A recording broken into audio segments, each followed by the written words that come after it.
all users in the room. Hello.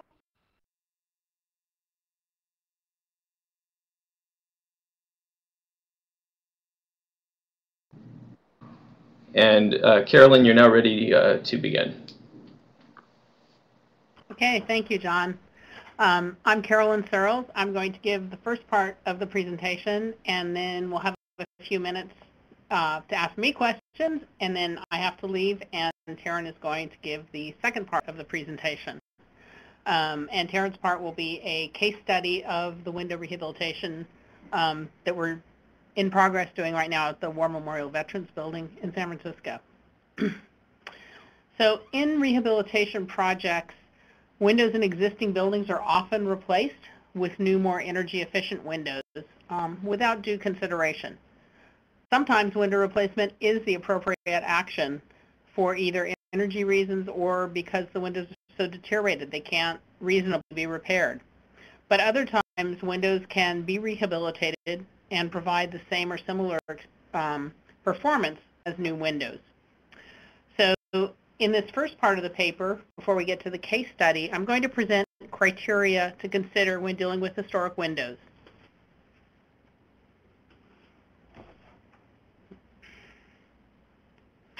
This is our SGH copyright on everything and the learning objectives.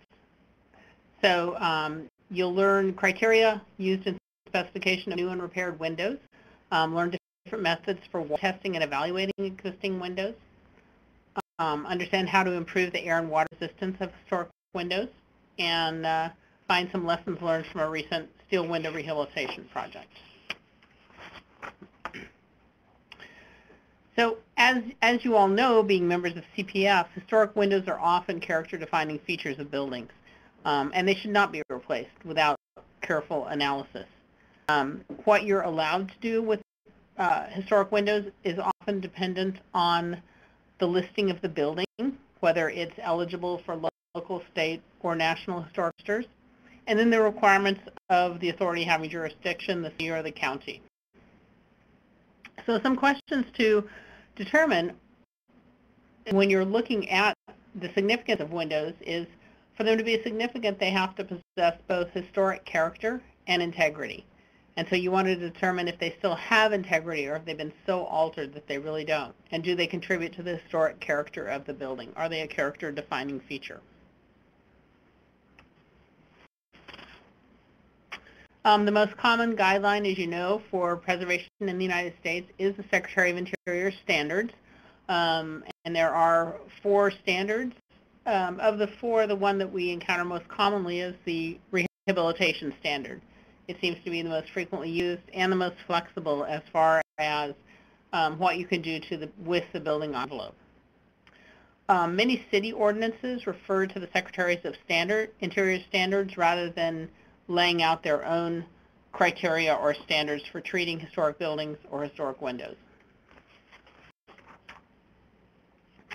However, the City of San Francisco does have its own local standards for window replacement. And they basically follow the tenets of the Secretary's standards. They say retain, not replace windows, replace in kind where they're visible from the street. You can't put any of these windows with the simulated divided lights between 2 pieces of glass. And then there's instructions on how to apply for a window replacement permit. I haven't found guidelines from other cities specifically for window replacement. So if you're on the line and you're in a city or you know of a city that also has standards for window replacement, please send me something in the chat box and I'll let everyone know. The other cities that I've looked at that I'm familiar with just say comply with the Secretary's standards.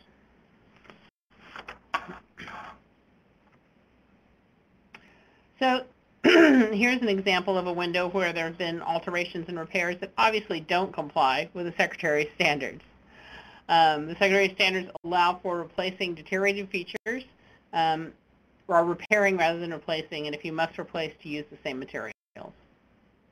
Allow for new uses that require minimal changes to distinctive materials, features, and spaces, and allow for compatible additions. So when we first start looking at building envelope and the windows, we want to do a systematic investigation before we jump to any conclusions like replace the windows or repair the windows. And a really good guideline for doing that is ASTM E2128. It's called Standard Guide for Evaluating Water Leakage of Building Walls. And it just goes through a very logical process, starting with document review. So you're looking at maybe the original drawings for the windows, or if you're really lucky, the shop drawings. You're determining are the windows and is the envelope a barrier or a drainage system. And I'll explain a little bit about that in a minute. You should interview tenants or building engineers and find out if there are any current issues with the windows, such as air or water leakage. Then you'll make a systematic window condition survey from the interior and hopefully at least looking at some windows from the exterior. You might need to make some openings around windows to see how they are integrated with the surrounding wall. And then you might be doing some air and water infiltration testing to see how the windows perform.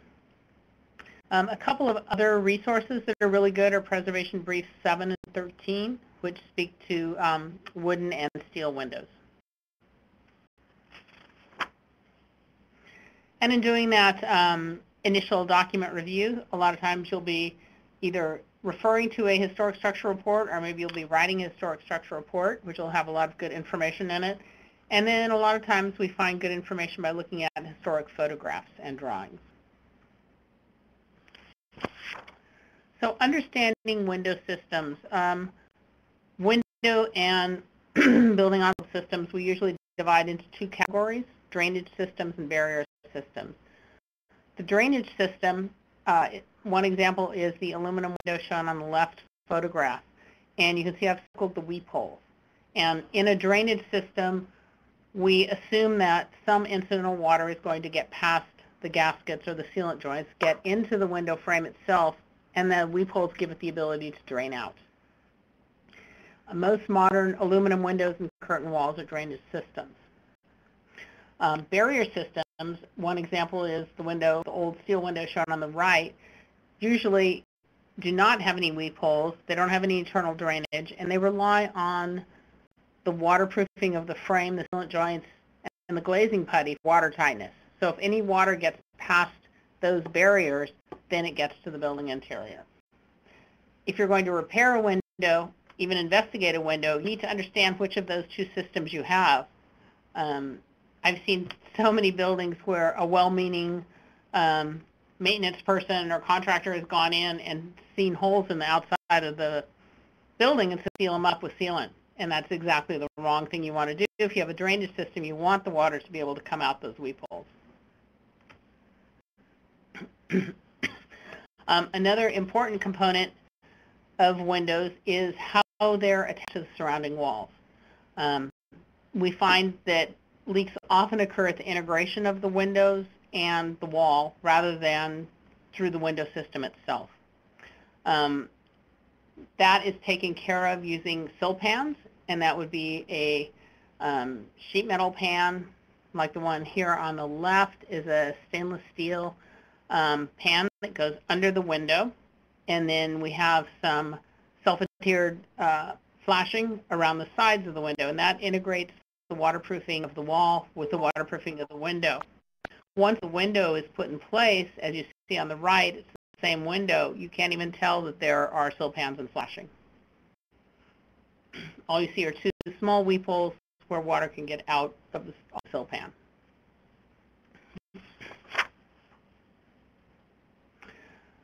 The next step after document review is to do a window condition survey and investigation openings. There are two possible approaches for a window condition survey. One is to do a 100% survey, which of course gives you the most accurate information, and the other is to do a partial survey. Which type of survey you do influences how you're going to set up your construction documents and how you're going to get contractor bids. So if you do a partial survey, then you need to extrapolate quantities for window repair. If you do a 100% survey, you can have a window schedule and say exactly which repair happens to which window. It's really good to start thinking about your window schedule and your specifications before you do the survey. because then you can set up a survey where you're going to each window and looking at it and saying, oh, this is a type 1 repair, this is a type 2 repair, and you'll have that information, and then it'll be all coordinated with your specification, which says exactly what that repair is. The example of the corroded steel window there is kind of interesting because the corrosion was occurring within a masonry wall. It was not visible at all until we removed one window to do a repair mock-up. And when we did that, we saw this corrosion. Then we kind of knew where to look, and so then we could go in to the rest of the windows and look with a fiber optic borescope to survey additional windows and see what their condition is.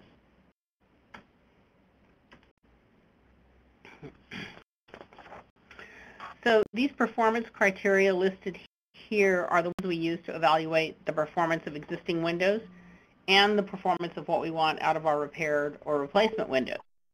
So I'll go through and discuss each of these criteria in turn in this presentation and define what performance we expect for each criteria. The first one, of course, resistance to water penetration. No one wants their windows to leak under normal weather conditions. We test this using an ASTM standard, which uses a calibrated spray rack and then a chamber on the inside of the building to apply differential pressure. And this simulates rain and wind happening at the same time. If you're testing a new window, like manufacturers have to test new windows, there are standard differential pressures that they use to test the windows. If you're testing existing windows, that's usually a little bit more harsh than necessary because often these pressures used for new windows don't really happen in real life. And so in AMA 511, there's a standard for looking at weather records that you can get from NOAA and then determining what test pressure you should use if you're evaluating existing windows. It's based on the wind speed while it is raining. When we test windows, we always start testing at 0 pounds per square foot or no differential pressure. And a lot of times, if we have a building and we know we have leaky windows, they'll leak without applying any differential pressure.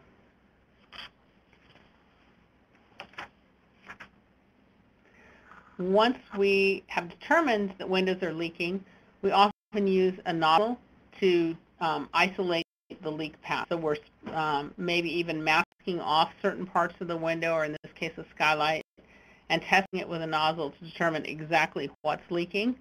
Once we know exactly what's leaking and what the water path is, then we know what needs to be repaired. The plastic sheets hanging in the attic were a good clue that this building had, these skylights had a lot of leak problems.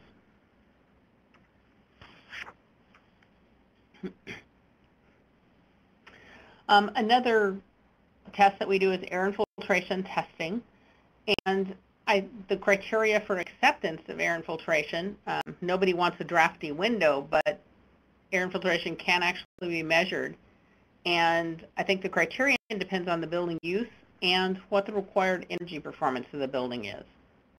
So there are two types of testing.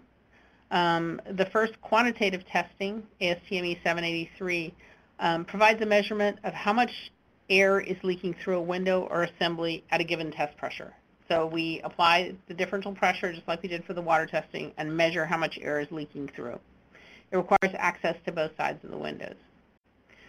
We also do qualitative testing, ASTM 1186, that's called a blower door test, where we pressurize an entire room or even a whole building and watch where we have air infiltration. The methods that we use to observe air infiltration are tracer smoke, where you put a little stick of smoke and then you can see it coming inside or going outside, or infrared thermography. Infrared thermography requires a temperature differential between the interior and exterior of at least 30 to 40 degrees before you'll really be able to see where the air leakage is. The dark bands that you can see around the glass in that photo on the bottom are due to heat loss through the glass area, not really due to air leakage. The dark bands to the left of the glass may be due to some air leakage.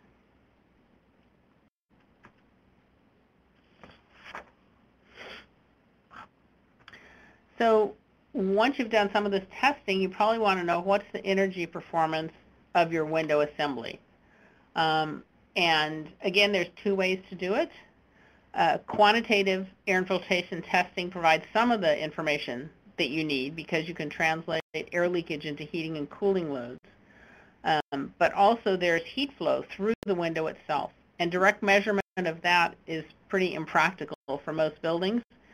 So we use computer simulations to calculate the heat flow through existing windows. And on the left, you can see a screenshot of a window in a computer program such as Therm or Window, which are both available from Lawrence Berkeley National Lab.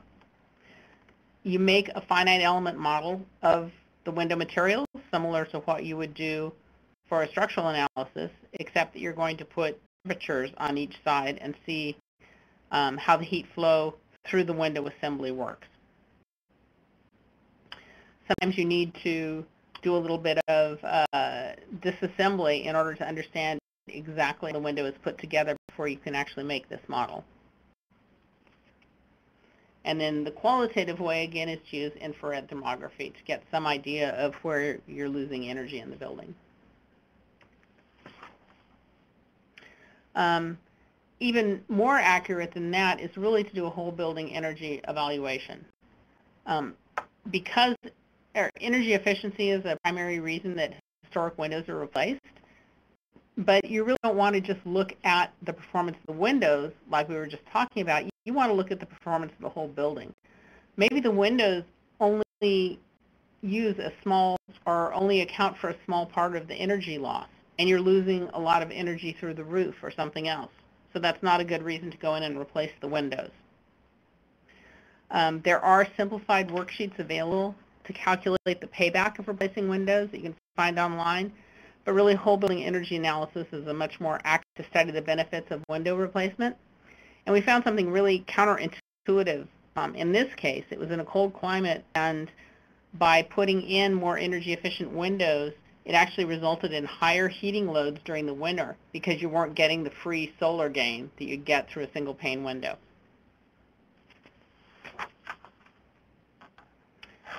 Another criteria for windows is acoustic performance, and we found that depending on the use of the building, that may be a reason that owners want to replace their windows. For example, converting an office to condominiums or apartments, they are not as tolerant, the users are not as tolerant of noise as the office building users are.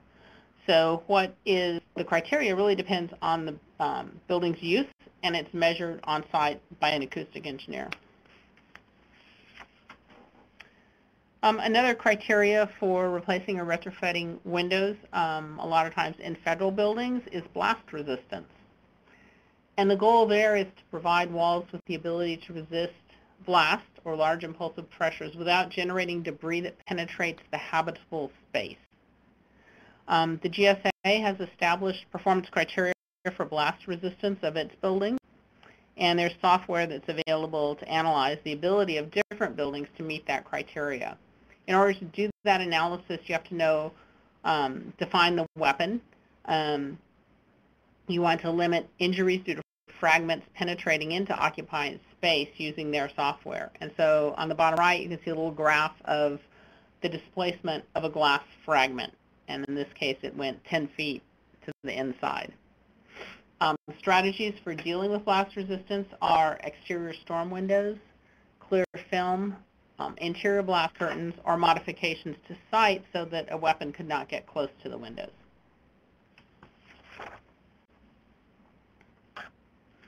Repair and maintenance costs, of course, that's a big criteria, especially for building owners. And that's something you need to evaluate. What's the repair versus the replacement cost? But I think we also need to evaluate the expected lifespan of the windows and how much maintenance they'll require. For example, old-growth redwood windows with traditional joinery can last many modern replacement windows, such as vinyl windows that are on the market, probably many times over. A really good way to understand the cost of repair and the efficacy of repair is to do a mock-up. So on the top right is the same window I showed you before, the steel window that was corroded, and the contractor completely took it out of the frame and repaired it, put it back, and then we tested it to determine that it did meet our criteria once it was repaired. The contractor kept track this time to do the repairs, and so then that helped him give the owner cost for repairing all the windows in the building.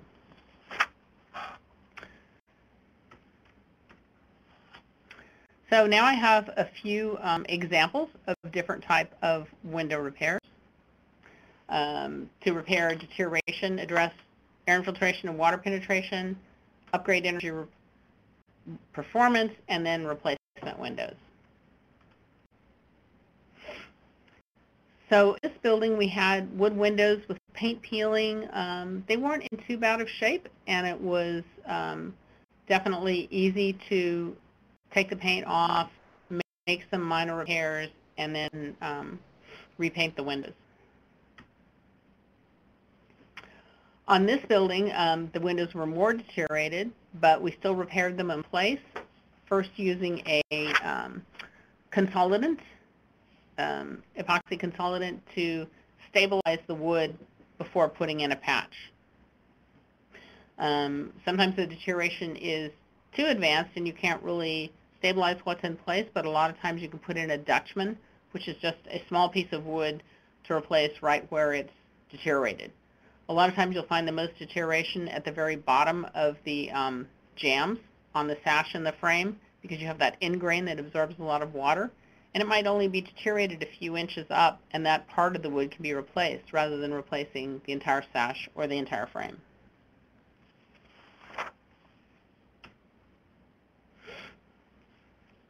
And then this is the same window after we use the consolidant, and then it's filled with an epoxy fill that will then be sanded down and painted. And then this is the finished window after it's been painted. And you can see this is a really large building, and it was quite feasible to go in and repair all the windows in the building this way. This is another building. This building has steel frame windows. The paint was pretty badly peeling. We had cracked, mismatched glass, and the window lintels were rusting. In some cases, they were rusting so much that they were bowed from the expansion of the corrosion. We, for this building, we deglazed the windows completely so that you just had the steel frame exposed. Saved the glass because, as you can see, some of it was decorative, historic glass that would be difficult to match. The entire steel frame was painted. The window glass was put back in. We resealed the window perimeters, and then in most cases painted that corroded lintel angle, but in some cases we had to take it out and replace it.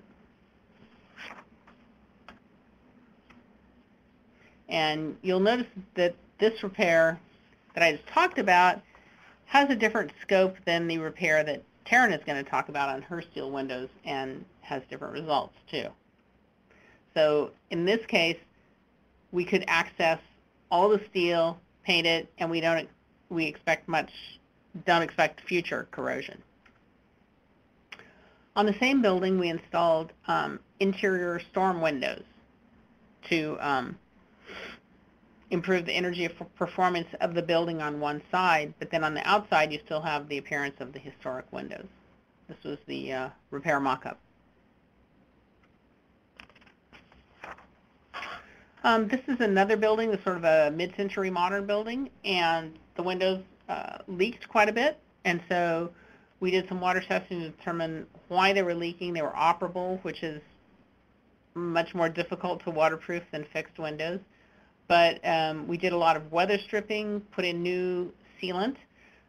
We put some silicone tape over the metal joinery to make that more waterproof. And then above the window, it was a brick building with a concrete spandrel above the window, we went ahead and put in a stainless steel flashing to direct the water that was coming down the brick wall out and away from the window. We mocked up the repairs and then tested them to make sure that they worked. On this building, we did quite a bit of window replacement. It had steel windows, and we replaced them with aluminum. The replacement windows you can see on the right are the clear vision windows, and then the spandrel windows we were able to repair and place and paint. But the steel windows the operable windows were pretty corroded, and it was pretty difficult to repair them to get any kind of water infiltration performance. It is difficult when replacing steel windows with aluminum to get really thin profiles to match the steel, but in this case we did manage to do that. We did a mock-up for approval by San Francisco Preservation Planning. Excuse me.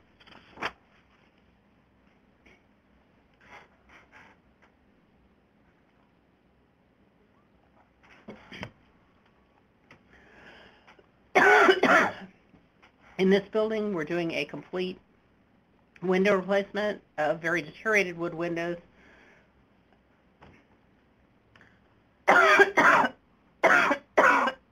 Excuse me. With new wood windows, maintaining all the same profiles of the wood window, but inserting sill pans and flashing to improve their performance.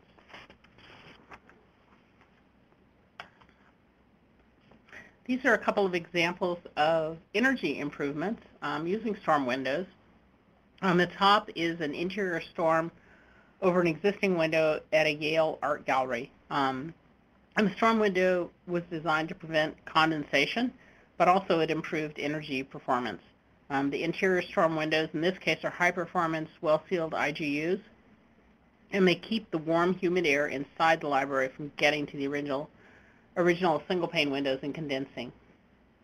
On the bottom is a Dalle de Verre stained glass window. This isn't a project of ours. It was just a building we were walking by and noticed the storm window placed over the outside of the stained glass window, which seems to be done quite often, but it's a lot of time very problematic because it traps moisture in between. And in this case, you can see almost the rising damp coming up the mortar of the Dalle de Verre windows.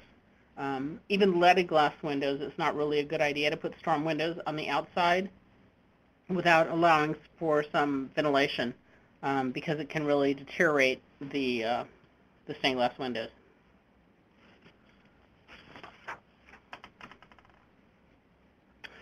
So as we discussed, historic windows are often replaced in the name of energy efficiency without due consideration of the full range of costs and benefits. So we've presented a scientific process to use to go about evaluating historic windows. We think the owner and design team should consider these questions when deciding whether to replace windows. So what are the preservation criteria and considerations? If you repair the windows, can they meet the air, water, thermal, acoustic, and blast criteria? And how did they perform in the mock-up testing? What are the results of the energy evaluation? How important are the windows to the energy performance of the whole building? And can their energy performance be improved without replacement? And then comparing the costs of repair, replacement, and ongoing maintenance. So I'd like to stop there for a minute and take any questions that you might have about this part of the presentation, and then we'll have Taryn give her part of the presentation. Great, and this is John. I just wanted to remind everybody, if you'd like to ask a question over the phone, if you're dialed in, the key you would press is *6. If you would like to ask a question through the chat box, just type in your question in the chat box or the Q&A box below it. We'll wait here a few seconds just to see if any questions come in, and we will also have a second Q&A period at the end of the presentation.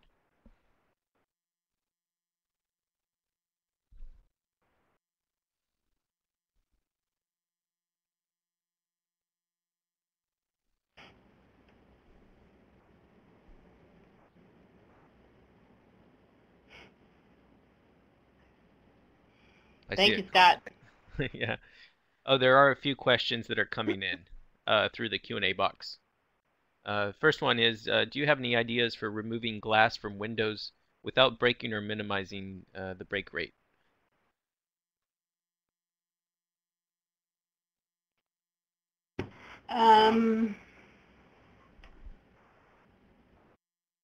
I know that's been a problem when we remove the glass from windows. I'm not sure what can be done about that. Maybe there's a contractor in the audience that can that has some ideas.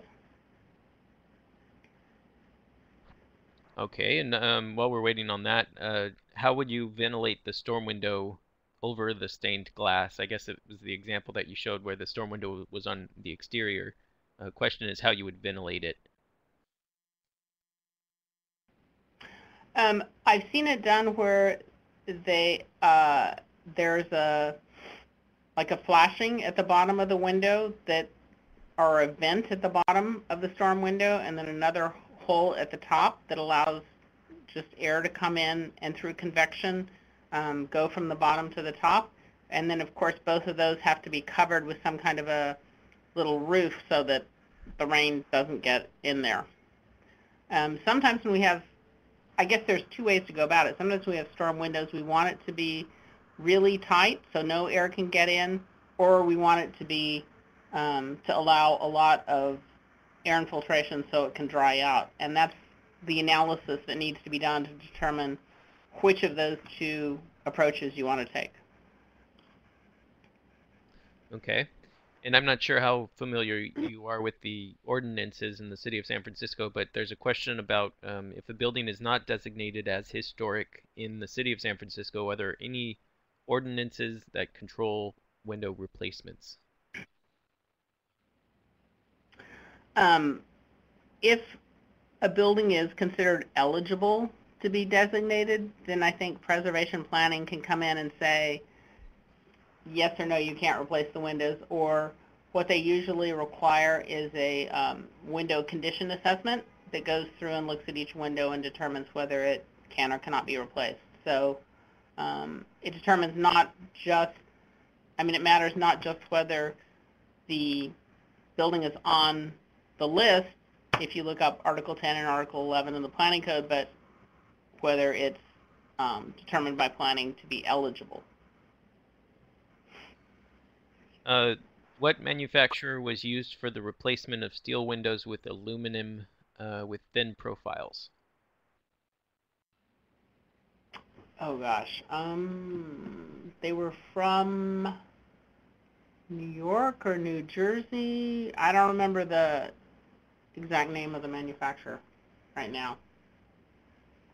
But if you want to send me an email, I can look it up and get it to you.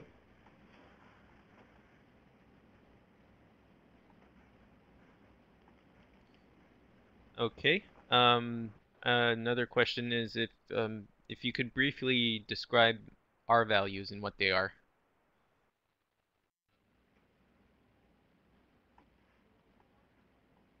So an R value is the amount of insulation that a window or any material provides.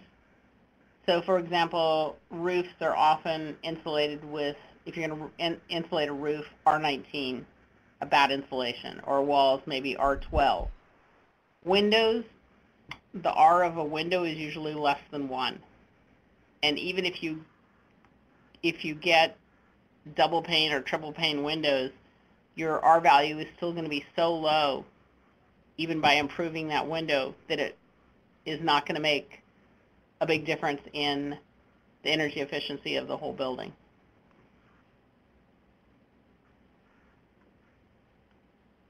Okay, and somebody else is asking where we can find an example of the cost performance analysis. I'm guessing for maybe an example project.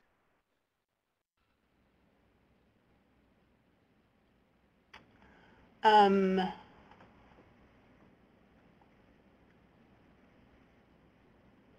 not, let's see, well I guess there's a energy analysis, and if you just look online, there's a lot of different little spreadsheets that you can fill out that'll tell you what the payback cost is for replacing windows. And then for a whole building energy analysis, that's a analysis that you'd need to have a mechanical or building envelope engineer run for your building. And then the cost analysis is something that would be more of a contractor-driven analysis. Okay. Have you ever replaced a single pane glass with a double pane insert to achieve a greater level of energy savings in an existing window? I haven't been able to do that, and the problem is usually the glazing pocket is too small to fit in a IGU. So it's a good idea, but a lot of times these historic windows just don't have enough space that you can replace it with two panes of glass. And what is the, would you happen to know the difference in R value for thermal versus laminated glass?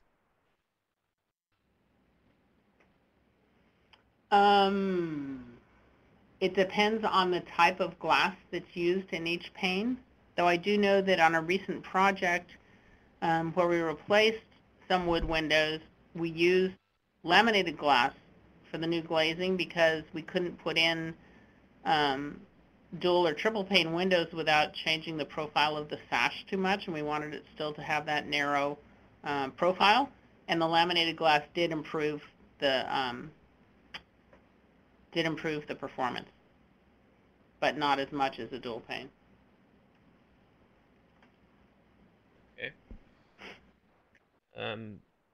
There was another question regarding storm windows, and I think you somewhat answered this again, but not sure. And it's asking if you can use weep holes at the bottom to allow for moisture removal in storm windows.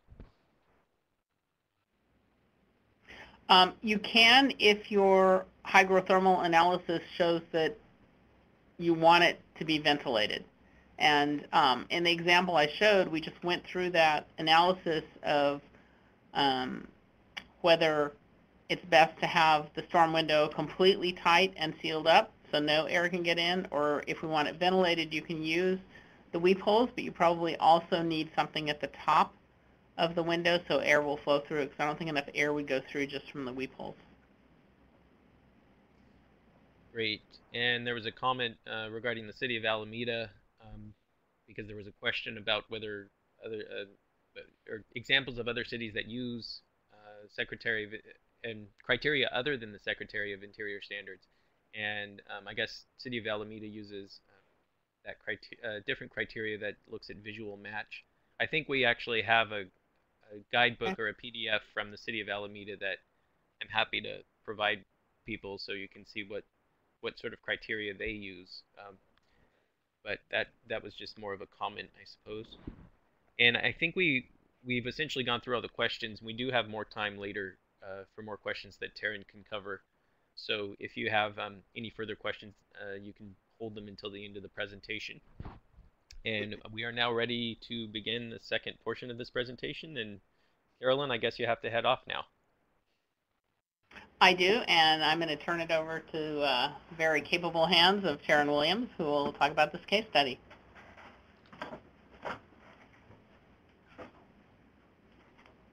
Okay, thank you, Carolyn. Hi, everyone. So I'm going to talk about a building that we're working on right now, and we're just ending the construction period. And one of the big features of this building is the windows, and we've done a lot of work on these windows. So I'll share with you the things that we experienced on this project and what we learned from it. So this is the War Memorial Veterans Building in San Francisco. Many of you know this building. It was built in 1932, and it's right across the street from City Hall. It's a steel frame building encased in concrete and clad with terracotta. This building is within and contributory to the National Register of Historic Places San Francisco Civic Center Historic District. In addition, it's within and contributory to the local Civic Center Historic District and is local landmark number 84.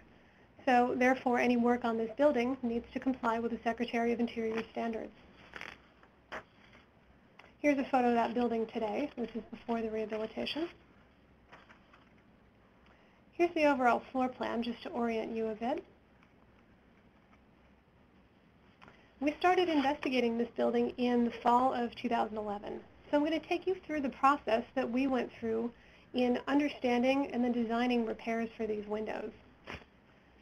So these are the steel windows on the building. They are tall arched windows that span 1 or 2 stories.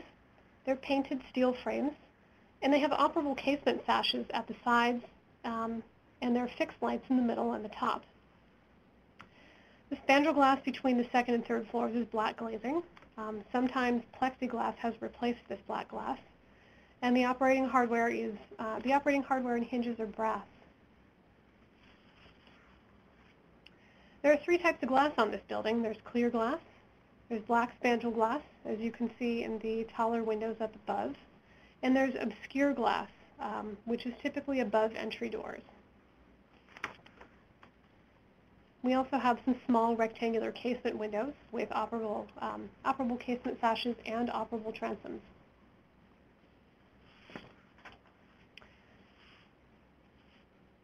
So one of the things that we noticed on our investigation were these small balconies at the 2nd floor level. These are right outside the windows, and these balconies leak into spaces behind the interior plaster ceilings. There's a drain on each of these balconies, and you can see one right at the bottom of the photo here, but there's no overflows. And often what we found is that the lower rail of this terracotta balustrade is the same height or higher than the windows, than that terracotta sill block at the windows. We did replace these balustrades, and we reduced the height of the lower rail to act as an overflow. Here's some close-ups of the condition of the steel windows before we started. The extent of our investigation was a visual survey, mostly from the interior. So we had access to all of these windows from the interior side, which was great. From the exterior, we had access to 3 bays of the building from a boom lift, so we could get up close to a couple of areas. We did not perform any water testing as part of our investigation, and we surveyed 100% of the windows from the interior. So what we found when we got up on the boom lift was that the window frames are really corroded. There are a lot of layers of hazardous paint, and the paint is severely deteriorated. The windows were really difficult to operate, and some of them don't close fully due to the corrosion and the multiple layers of paint. Here's a bit about the anatomy of these windows. We have a steel frame, which is the major element here. There are the casement sashes where they're operable, and then there are glazing stops that hold the glass in place. These are very thin strips of metal that are screwed to the frame. You can see up above that there's the original obscure glasses up there. You can see that kind of bubbly texture. In the 2 lights below, these are non-matching, previously replaced obscure glass. This stuff is really hard to match. In addition, a lot of windows were cracked. You can see in this big light in the middle here, there were some pretty major cracks. This is a close-up of one of the hinges on an operable casement sash. These are brass hinges. And you can see how many layers of paint are built up on the strike plate. You can't even really see the strike plate because it's been painted over. A few of the windows have broken hardware or missing hardware. There was evidence of water intrusion on the interior plaster under the stool of some of these windows. It was unclear from our investigation, from our limited investigation, whether this water intrusion was through the corroded frame or underneath the frame or both. In the photo on the right, note the severe corrosion at the exterior side. It's very dark out there. So after our investigation, this is what we recommended for the scope of repairs. The overall goal was to restore the operability of these windows. So we recommended removing all the glass, cleaning and reinstalling it where possible, and replacing where required due to cracks or where it was not matching, or where it broke coming out of the frames. Remove all the paint from the frames, clean the corrosion from the frames, and repair any areas with section loss. Install original and new glass with new glazing putty, repaint the frames with rust-inhibiting primer and paint, remove and reinstall the exterior perimeter sealant joints, and replace the broken or missing hardware. Now, as we get into the design phase, in early 2012, we had about a year to do our design for this building, including all of the other envelope work.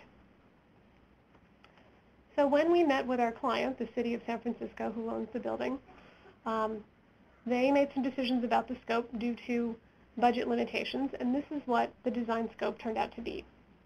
So the goal is still restoring operability, but the city opted to retain all the glass, replacing only where it was required due to cracks or due to a change in programming of the space inside. Remove all the paint from frames, testing and abating the hazardous paint, and I show an asterisk here because we had extensive discussions with the city on paint removal. In order to save money, they wanted to look at just some partial repairs, perhaps just sanding off the loose material. And we had multiple discussions with them about how to repair these windows and the pros and cons of a partial or a full scope. Repairing the corrosion would really be impossible without removing all the paint. So in the end, we settled on a full repair of removing all of the paint from the frames. Again, we're cleaning the corrosion from the frames, and we're wet sealing all the existing glass. Because all the glass is staying in place, we don't have the opportunity to put in new glazing putty. So the old glazing putty stays the same, and we install wet seals on the outside. Any new glass we install has new glazing putty. We repaint the frames, we remove and reinstall the exterior perimeter sealant joints, and we replace the broken and missing hardware. So the two main differences between our recommendations and what the design scope turned out to be was this retaining of the glass. So regarding glazing putty and wet seals, I wanted to show you an example of what these things look like. The photo on the left is from the project Carolyn showed earlier, where all the glass was deglazed from the frame and then put back in. So there was the opportunity to put in new glazing putty to hold and cushion the glass in the frames. So you can see that the original profile is really still there. On the other hand, with a wet seal repair, the photo on the right is from the Veterans Building, and this is a repaired window. Notice the sealant joints in the corners of the windows here. They're pretty thick on the outside, and so you can see that it has a bit of an aesthetic change to the window because you can see the sealant. From close up anyway. From the ground, it's not really that big of a difference, but this is what they'll look like. When we were writing our specifications, we thought about what the performance requirements should be for these windows. We thought when these windows are rehabilitated, after they're repaired, we should water test them. But what performance level should we water test them to? We really need to understand the current performance. And because our investigation was limited and we weren't permitted to water test any windows, we didn't really have a good basis of comparison. So what we recommended to our client was that we do some mock-up testing during the design phase. And the point of the mock-up testing would be to understand the current performance of the windows, water test 1 unrepaired, and the performance of the recommended repairs. And we thought it would be prudent to do 2 mock-ups. One of the repair scope we recommended, where we would remove and reinstall all the glass with new glazing putty, and one of the scope that the city desired, which was wet sealing the windows. And then we could really have a feel for whether there was a difference in performance, and if there wasn't, hey, we could go for the less intrusive repair, certainly. The unfortunate part about all of this is that our client didn't go for this. They opted not to do any performance testing during design. You remember Carolyn said earlier, a good way to understand the cost of window rehabilitation is to do a mock-up. And so I'll talk later about the things we learned during the construction process that we could have learned in the design phase. So when we put together the construction documents, what we did is we showed an elevation of every window, the interior and the exterior, showing the anticipated repairs. We included allowances and unit pricing for the glass and hardware repairs and for the steel frame repairs. We did this because we had done a 100% survey of the windows from the interior, and so we had notes on every window about what was required. So back when Carolyn was talking about how to set up your survey, we knew in advance that our client was going to want an elevation of every window on these construction documents. And so we surveyed every window to get as much information as we could about the required repairs. For testing, we recommended doing a mock-up window prior to all of the window repairs so that we could work out any kinks. We also recommended testing 10% of the windows on the building throughout construction, and that would be 13 total windows. And the test that we recommended was the ASTM E1105 spray rack test at 3 differential pressure levels, 0, 1.5 PSF, and 3 PSF. The way we got to this is we calculated the wind pressures on the building as if we were going to install new windows. And the maximum wind pressure was 30 pounds per square foot. The field test pressure for a window that can support 30 pounds per square foot, or a C30 rated window, is 2/3 of 15% of the pressure. In other words, 10% of the pressure, or 3 PSF. So we looked at this. We looked at the rehabilitation as if we were designing and putting in a new window, and what rating should that new window have.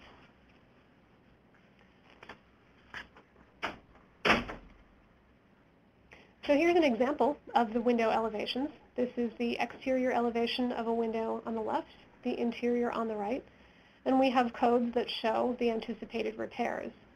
So the CR in the diamond is cracked, meaning replace that light of glass. R means replace a missing element, such as a glazing stop or wood trim as noted. So here we show an R, and there's a note that says replace glazing stop at the bottom. WS means there's an existing wet seal there and that it should be removed so they can install the new ones. This is a detail of the sill of one of these windows. And here we're showing that this glass is remaining in place, and you can see the existing glazing putty. And on the outside of the window, which is on the left side of the detail, there's a sealant joint between the glass and the glazing stop. The red box shows a blow-up of that detail, and there's a small black line over the existing glazing putty, and that is bond breaker tape. So in order to have a properly designed sealant joint and to avoid 3-sided adhesion, which makes for a much less durable sealant joint, we put this bond breaker tape in to create just a 2-sided adhesion and have proper sealant joint geometry. So the construction phase started in June 2013, and we're just wrapping up this summer. It's a 2-year construction period. So when we got into water testing the mock-up windows, here's an example of what it looked like. We have our copper spray rack on this mock-up window with the repairs done. And in addition, we used an alma nozzle in places we could not reach with the rack, and we used an alma nozzle to isolate leak locations when we found them.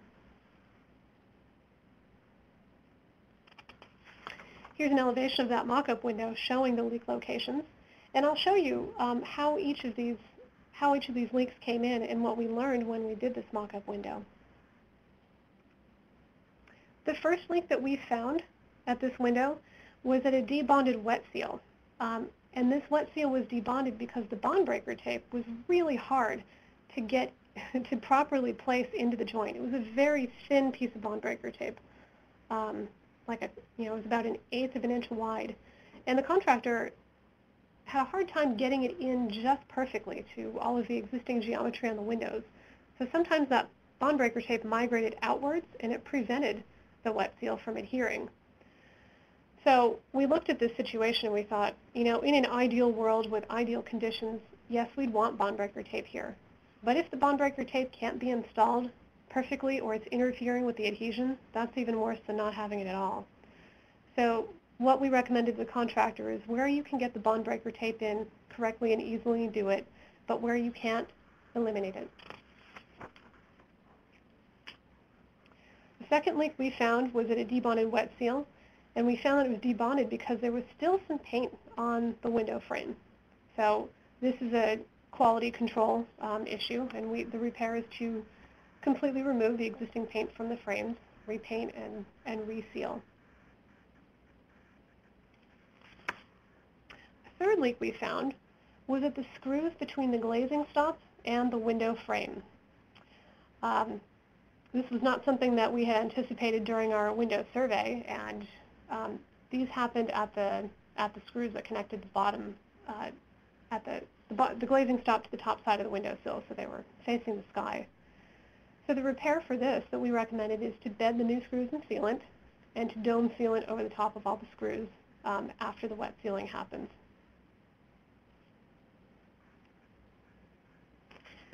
This water testing was also good at identifying leaks in other areas adjacent to the windows that needed to be repaired. So in this case, we had a joint in the granite outside the window that was not pointed, had some missing mortar, and we got a lot of water in the basement as well as on the first floor below the window. So the repair for this is to repoint all the joints in granite and terracotta around all the windows.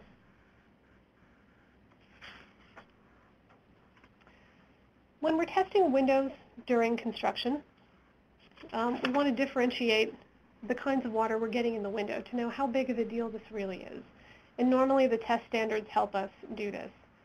So water entry, we use the term to refer to a very small amount of water, could be a drop or two, that comes into the window but just stays on the window itself and doesn't go anywhere. This water does not constitute a failure or a leak per the test standard. So we found, a couple of drops at the highest differential pressure on this mock-up window, but this was not considered a failure.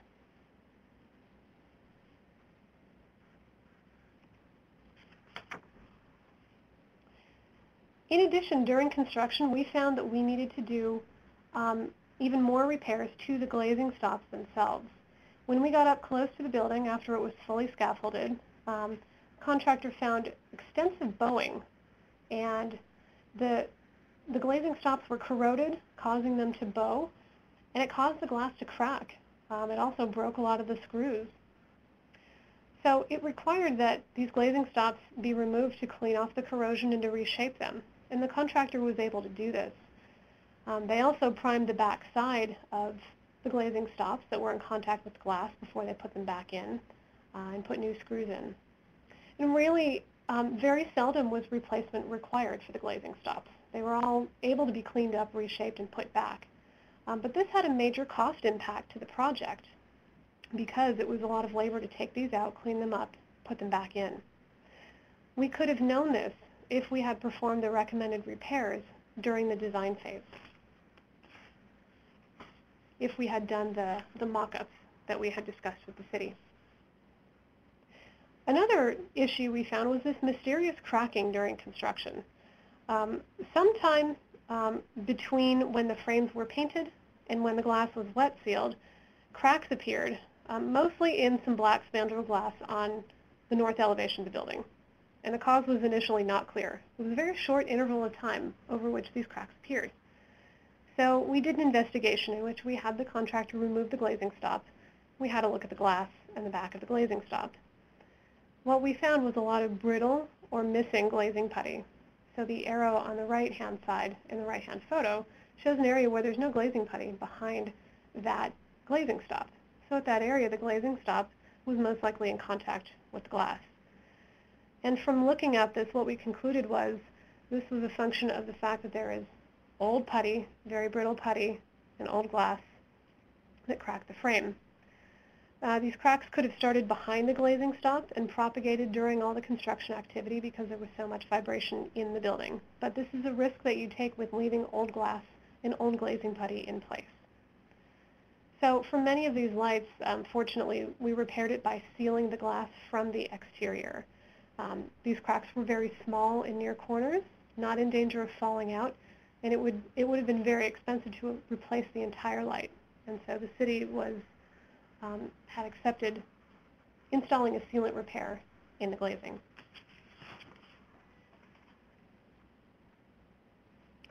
When we were water testing the windows during construction, after we did the mock-up, we found a lot of leaks through the frames themselves. All of the water testing happened pretty much at the end of construction, which was not the intent. Our specification said that we would test windows at 25% completion, 50%, and 75% to really space it out over the construction period. But the way the window construction was phased, they actually did one step of the window repairs at a time. So they didn't actually move around the building and complete several windows. All of the windows kind of got completed at the same time. So we found some things that caused them to have to go back to all of the other windows and repair. In addition, we found leaks through the balcony underneath the window frame. This is sometimes a function of the sealant joints not being complete at the new balcony waterproofing. We found leaks through the window hardware, for which we recommended sealing the screws. And given all of this, there are a few things that we wanted to keep in mind. And the things that we really took away from this project were, and the things that I want to share with all of you, are that performing a mock-up of the intended repairs, or a couple of different repair scopes under consideration during the design phase, can provide significant value in terms of confirming the required scope, the performance, and cost expectations. 100% survey of the interiors in this case was not enough to understand the condition of the exteriors. We would have loved to do 100% survey of the exterior, but the building was not fully scaffolded at that time, and we didn't have access all the way around the building by boom lift or other means. There are trade-offs between correct sealant joint design and the limitations of the existing conditions. So we really wanted to use bond breaker tape at all of the wet seals in the windows. The geometry was really small, though. These were 1/4 inch, sealant joints with a 1/4 inch leg. So it was very hard to get that bond breaker tape in there. And we found that sometimes it was better not to have it so that we would have a better sealant joint. Old glazing putty really does not perform well. And so if you have the opportunity to deglaze a window and put it back in with new glazing putty, it's far better. Mockup testing is most valuable before the window repairs proceed. This sounds kind of obvious to all of us who are design professionals, but it's a really good reminder. When we did the mock-up in this phase, the other window repairs were already proceeding for scheduling reasons out of our control. But if we can do the mock-up window first, then we know what other things we need to do on these windows that might not have been in the scope. And finally, when testing windows, make sure the repairs at surrounding construction are complete. We saw a number of leaks through the building walls, into the basement, etc., because certain sealant joints were not yet installed. With that, I will thank everyone for attending, and I'm happy to take any more questions that you all have. And we have plenty of time for questions. So if any further questions, if you have any further questions, feel free to type them in the chat box or the Q&A box, and I'll field them as they arrive. While we're waiting, I just wanted to make a few quick announcements. I posted a link to the sign-in sheet for today's session. I know some people here are watching as part of a group, and we don't always know who's in the room. So if you need to sign in people for continuing education, you would click on that link and fax or email it to us. The second announcement is we have 2 more preservation technology webinars this month. On 6/16, we will look at GIS, LiDAR, and laser scanning in historic preservation, which is a Tuesday at noon. And 6/23, we will look at the importance of BIM, Building Information Modeling in Historic Preservation. Both of these webinars, I'm going to also announce we're going to offer as at a discount for members here, as long as you enter in preservation tech, all one word in all caps, in the coupon code. That'll get you a $10 discount whether you're a member or not on the 2 webinars coming up. And so those are all the announcements I have. It looks like there's some questions here. You might be seeing some of them in the chat box, Taryn. So the first one I see is, what is a laminated window? What is a laminated window? Gosh, I'm not sure that I talked about laminated windows in this presentation, but I'm familiar with laminated glass as opposed to laminated windows. If Sabrina can clarify the question, I'm happy to answer it. Okay. And if while we're waiting for that clarification, Allison was asking if you could please describe the material and techniques for wet seal. Yeah, when I use the term wet seal, what I mean is installing a sealant joint between the glass and the frame of a window on the exterior. So here we use silicone sealant. We use Dow 795. That's a pretty typical material for sealant joint, and it was a fillet sealant joint, so triangular in profile, ideally with two-sided adhesion, but without bond breaker tape. It's a fillet profile. Oh, and Sabrina followed up by saying she was asking what laminated glass is. Okay. Yeah, laminated glass is a particular process for treating the glass, and I am different kinds of glass are not my area of expertise, but there's tempered, annealed, laminated. Laminated is a particular procedure that I believe reduces the breakage, and so it allows it to break in a certain pattern where it doesn't quite shatter. And that's not the best answer to your question, but I'm not a glass expert, Sabrina. I apologize. Okay. The next question is, was the whole scope of the window repair under the control of one subcontractor or multiple trades reporting to the general contractor? That's a great question. On this project, the scope of work for the windows was divided up between 3 subcontractors. There was one abatement subcontractor who was responsible for getting the paint off the window. There was a window subcontractor who did the corrosion cleanup work, any of the steel work, and installed the wet seals. They had a subcontractor who supplied the glass. And then there was a different painting subcontractor. So dividing the work between the painting subcontractor and the window subcontractor was very strange, and it made for a weird work sequence. But this was a publicly funded project, and I have a feeling that the reason it was split up had something to do with contract limits. It made the process more complicated, though. Okay, and another question in the Q&A box is asking, can steel sash that is rusted through be repaired? Yes. We had to do it only a couple of times on this building, but we had allowances in there for rebuilding parts of the frames, and so you can basically put metal patches into the window frame and repair it that way. That's pretty common. Okay, and the second question in the Q&A box is asking, with the number of changes you described, I think with the case example that you used, what was the overall cost of that project, and maybe give some color on a breakdown of what cost, what different costs would be for different aspects of that project. Yes. Before I answer that question, I'm seeing in the chat window that someone has answered, laminated glass is 2 or more pieces of glass that are laminated together with a plastic film in between each layer of glass. And so that basically makes for a stronger pane of glass. So thank you for that answer, Mr. Wright, or Ms. Wright.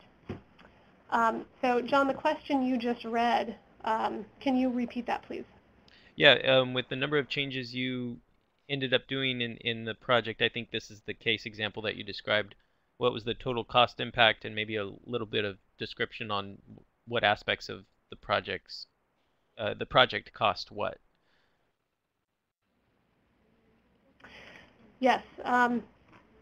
So the window scope itself, I don't have the numbers on me offhand, but the impact of the additional glazing stop repairs that we had to do was definitely significant. It was a significant percentage of the original cost of the windows. Let me think if there's some cost data I can give you off the top of my head here.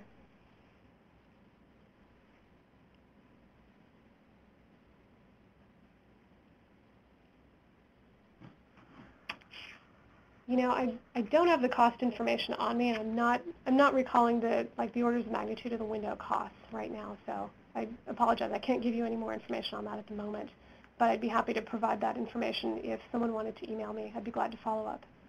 Okay, great. The next question is asking about what the process would be would the process for aluminum windows be similar to the process for steel windows as you described? In terms of rehabilitation or wet sealing, yes, there are aluminum windows that are wet sealed as well. And if there are aluminum windows that have corrosion issues, they can be treated in a similar way. Okay, a question from Ken is asking, many local governments and project teams work largely with smaller scale projects with more economic constraints than the examples you have shown. Can you provide some guidance on where such projects might focus their evaluations given very limited financial resources? Yeah, that's a great question because there are a lot of smaller buildings out there with fewer windows and with, with even more limited budgets than what we were dealing with here. I think it's always useful to understand the performance of the current window, so to really evaluate what condition it's in, to water test it if needed, to understand what its weak points are. And it's useful to understand the world of options available so that a decision can be made given the limited financial resources. So for an owner to be able to understand not only where are the weak points of my window, where does water get in or where does air get in, or what's really contributing to the reduced functionality of my window, is it gaps, is it corrosion, is it problems with the window surrounds, and what's the range of options available from the do nothing option to the Cadillac option, which might be completely rehabilitate the window or replace the window. I think working with a consultant at least to understand that allows the owner to make an informed decision and to really understand the trade-offs they're making and what options are available later if more funding becomes available. So if you do a certain scope, is it possible to do more work on it later? So that's where I would invest, some time up front to understand the situation and the repair options very well before proceeding. Great, good answer. I think that essentially covers all the questions that I've received so far. And of course, as Taryn mentioned, if you have any further questions, whether it is in regards to the cost of the project or anything else, you can email her. The email is now on the PowerPoint screen. Other than that, I'd like to move over to the... Oh, I'm sorry, one more question.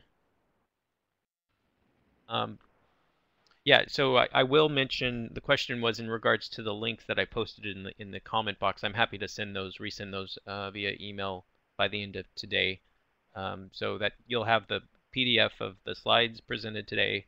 I'll send you the Alameda design guidelines if you're curious about those, and I can also send you the link to the sign-in sheet and contact information. So happy to do that.